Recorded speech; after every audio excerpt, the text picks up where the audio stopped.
down and between your chest to chest. Okay, that's now. What Jake has done now, he's jammed the razor part and the cutting blade of his forearm into Alex's jaw. He's got the weight on there. Now, what he does is he rolls his other elbow so this arm comes up. Now he can grab it with this hand, pull the wrist in, and now he's got a top wrist lock. Yeah. So, transition.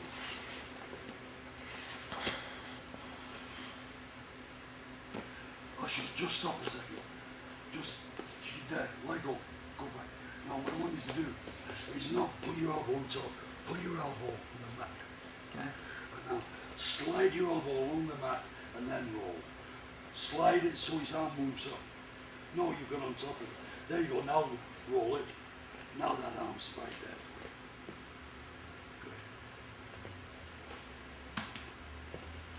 What it is, Jake, it's like you're pushing it with your hand, except you're doing it with your elbow, so that you're already into the rolling position. Right. So you can grab the wrist. And also for maximum position, a lot of people are doing this top wrist lock like this. It's better to get him like he's talking on the telephone. That's it. That's right? Exactly Because then once he's talking on the telephone, the arm comes out this way. Yeah. Not down in this way. Here, and then that way. Change to the wrist. Yeah, but now, what you want to do, when you're going to do that, put your hand behind his neck. This hand? Yeah.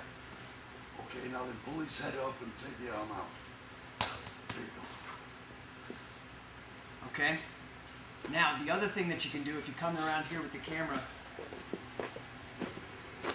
so maybe double wrist lock. Yeah. So, again, I transition around and I can grind the arm down this way. This hand being free, putting my hip into his face, grabbing, shortening it here. Now, if he locks his arm out, lock the arm out. Here, grab the hand.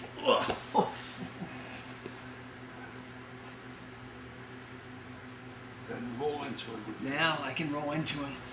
Now then you drop the head. Push that down. Okay.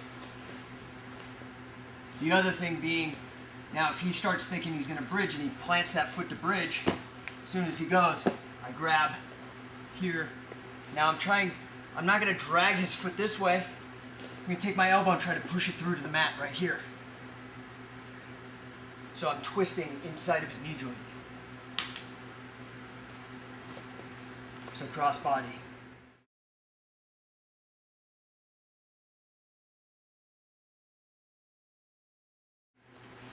So again, as I cross over, I'm turning his face with my hips.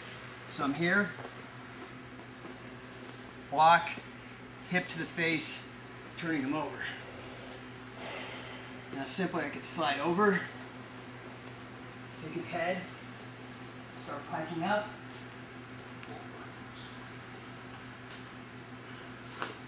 So what I'm doing is you okay? Yeah, good.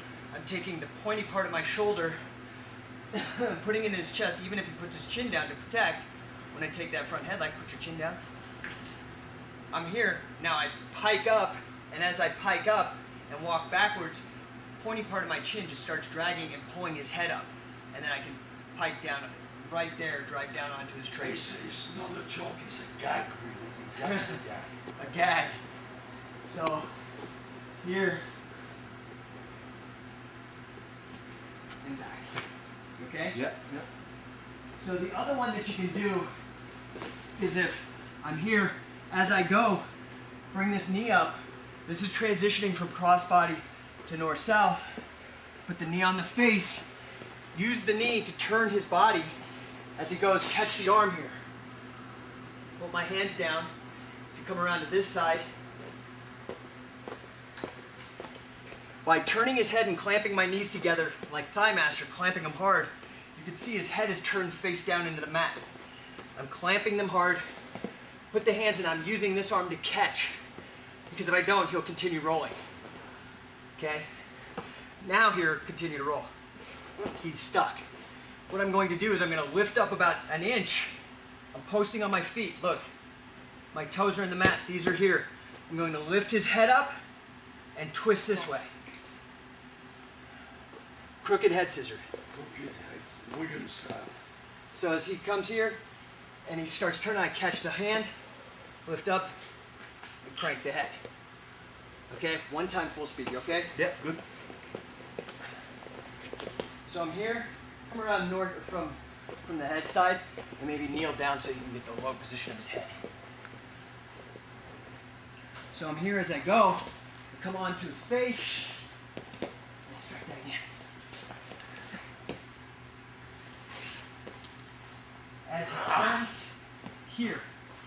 Now I lift up, crank. Okay? Now the other thing is I can come right here, climb up, take the arm for straight arm bar, take the double wrist lock around, or I can do the same and take both. The neck crank, you okay? Yeah, yeah. Okay, so that's another submission set from the front north south. Anything to add, Billy? Not really, because there is just too many to go into. Now you want to confuse everybody. The thing is, where you learn how to change is on the reaction of what you are doing to the person. And each person will react a little bit different, because we're not like on a conveyor belt machine made. Everybody's different. Some guys are very supple. Some guys have got a high tolerance of pain. Even though you get a submission perfect, he's just don't want to quit on you. So that doesn't mean to say you can't beat him. It means to say you're not going to beat him with that. You choose to something else. And the more technique that you have, the more submissions that you have, it's like the more bullets you have for a gun. You know, the first 6 in a 6-shooter, the first 6 don't work, you miss them, and you reload. If you don't have any bullets, you'll be eat. So you've got to have enough ammunition, and that's knowledge.